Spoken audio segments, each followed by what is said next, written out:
called your father's comments on the Access Hollywood tape clearly offensive and inappropriate, and said that you were glad that he had acknowledged that and apologized.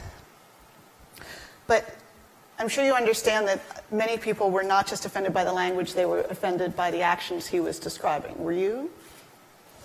Way to warm up. Yeah. Thank you, Nancy. It's lovely to be here in California. Well, I think my remarks were clear on this front. I did find it to be offensive. He acknowledged it was as well. This tape was over a decade old. I'm sure he didn't remember this conversation, but was very embarrassed by it. And he expressed that not only to me personally, but to the American people. And you know, I appreciate that he did that. I think it was very, very important for him to have done so. You know, that's not language consistent with any conversation I've ever had with him, certainly, or any conversation that I've overheard. So it was a bit jarring for me to hear.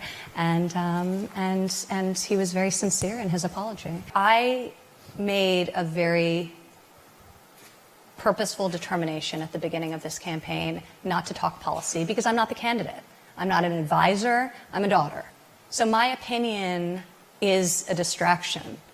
And it's truthfully, I don't believe all that relevant. My father's opinion is what the American people care about, because they're the ones he's voting for. My father is in this to win it.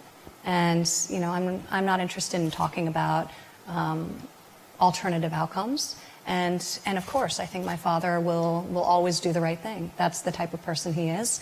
But when you asked me before, do I think it's rigged? I think from a media perspective, it's very hard to get an accurate portrayal of who he is as a person or the business he's built, his professional accomplishments. It's borderline impossible. He'll either win or he won't win, and I believe he'll accept the outcome either way.